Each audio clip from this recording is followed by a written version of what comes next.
Medina पाक में रोजा पाक पे हाजिरी इंसान देता है, हाजिरी के बाद मस्जिद नबवी के अंदर नवाफिल नमाज पढ़ने का मौका मिलता है।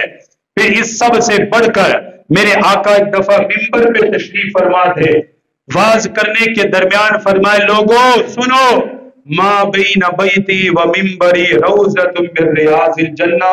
फरमाया मेरे मिंबर से लेकर मेरे हुजरे तक ये जो जमीन है ये जमीन का हिस्सा नहीं, दरअसल ये जन्नत का हिस्सा है। मा बैन बैती व मिंबरी रौज़तुम मिन रियाज़िल जन्ना। फरमाए लोगों याद रखना, मेरे मिंबर से लेकर मेरे रोजे पाक तक ये जमीन का हिस्सा नहीं है, बल्कि ये जन्नत का हिस्सा है। और ये जन्नत का हिस्सा सिर्फ ये ना समझे, जन्नत से भी आला हिस्सा मदीना पाक में है। उसकी वजह यह है कि मदीना पाक में उस जगह पर मेरे आका आराम फरमा है, इसलिए वो जगह जन्नत से भी आला है। फरमाया जो इस जगह पर आ गया वो ऐसा है गोया अल्लाह ने उसे दुनिया में ही जन्नत में दाखिल कर दिया। हमारे एक उस्ताद जब ये हदीस पढ़ाते थे, तवज्जो करें कि मेरे आका ने फरमाया मा बैन बैती व मिंबरी रौज़तुम मिन रियाज़िल जन्ना। ये खास हिस्सा है, जिन्होंने हज या उम्रा किया है, मदीना पाक मस्जिद नबवी में हाजिर हुए हैं, उनको पता है रियाजुल जन्ना का, उसकी कालीन ही अलग कलर की है, पता चल जाता है कि ये रियाजुल जन्ना है। ये है वो जगह जिसको मेरे आका ने जन्नत का टुकड़ा करार दिया था। इसको मेरे आका ने फरमाया ये जन्नत का टुकड़ा है। उस जगह पर नवाफिल पढ़ने का मौका मिलता है, उस जगह पर बैठने का मौका मिलता है। फरमाया मेरी उम्मत वालों ये जन्नत है। हमारे असातिज़ा फरमाते थे, तवज्जो करें, फरमाया जन्नत की खासियत ये है, जन्नत की खासियत यह है कि जिसे अल्लाह जन्नत में दाखिल कर दे उसे जहन्नुम में दाखिल नहीं करता। जिसे अल्लाह जन्नत का दाखिला दे दे उसे जहन्नुम में दाखिल, समझे, उसको जहन्नुम में दाखिल, हाँ जो जहन्नुमी है उन पर एहसान करके जन्नत में जरूर लाता है, उनको निकाल कर जन्नत में जरूर लाता है। लेकिन जिसको जन्नत में दाखिल करता है बाद में उसे जहन्नुम में नहीं डालता। फरमाया मेरे आका ने जब इस हिस्से को ही जमीन पे हिस्से को जन्नत करार दे दिया, जिस बंदे का कदम इस पर लग गया गोया उसका कदम जन्नत में लग चुका है, और जिसका कदम जन्नत में लग जाए अल्लाह उसे जहन्नुम में नहीं डालता है।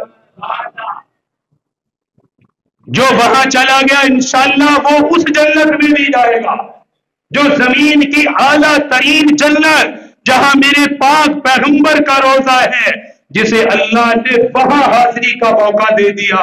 इंशाअल्लाह जन्नत तो उसके सामने कुछ भी नहीं है, अल्लाह वो जन्नत भी अता फरमाएगा। इसलिए फरमा मेरे रोजे और इसके दरमियान की जो जगह है वो क्या है, रियाजुल जन्ना, ये जन्नत का टुकड़ा है।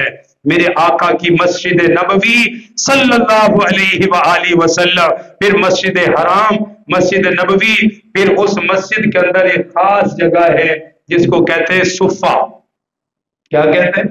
सुफ़ा। वहां बैठकर कुरान और नफल पढ़ने का मौका मिलता है। ये वो सुफ़ा जगह है जहां मेरे आका अपने सहाबा को अल्लाह का कुरान पढ़ाते थे।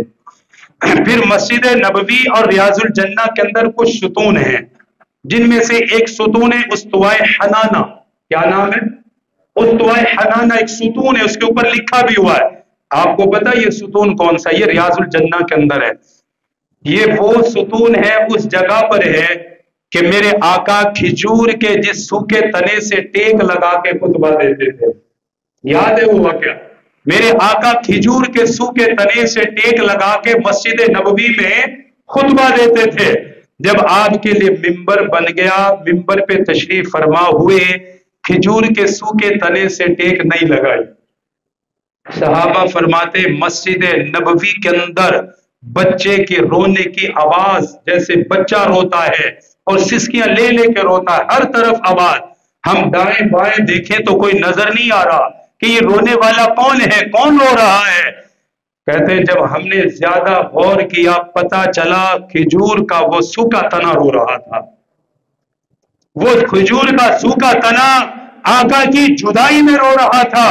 میرے آقا ممبر سے اترے، کھجور کے اس سوکھے تنے کے پاس آئے، اس کے اوپر دستے مبارک رکھا، اس کے رونے کی آواز بند ہو گئی. پھر میرے آقا نے فرمایا لوگوں یہ کھجور کا وہ تنا ہے جو میری جدائی میں رو رہا تھا. اس لیے حضرت امام حسن بصری رحمت اللہ علیہ فرماتے تھے لوگوں ہم سے تو اچھا وہ کھجور کا سوکھا تنا ہے جو آقا کی جدائی کو سمجھ گیا. ہم تو انسان ہیں. اس جگہ پر ایک ستون بنا ہوا ہے جس کو استوائے حنانہ کہا جاتا ہے. یہ بھی بالکل اس کے اندر ہے ریاض الجنہ میں. وہاں جا کر لوگ نفل ادا کرتے ہیں. ایک اور ستون ہے استوانہ ابی لبابہ، بڑے مشہور ستون ہے یہ میں اس لیے بتا رہا ہوں اللہ کرے سب کو اللہ وہاں لے جائے، اللہ سب کو موقع دے. یہ تلاش کر کے ان ستونوں کے نیچے بیٹھ رہا ہے. ایک استوانہ ابی لبابہ ہے، یہ بڑا عجیب ستون ہے. اس کی تاریخ یہ ہے کہ قبیلہ بنی قریظہ مدینہ کا ایک قبیلہ تھا. آقا کا ان کے ساتھ معاہدہ تھا، یہودی تھے. انہوں نے معاہدہ توڑا.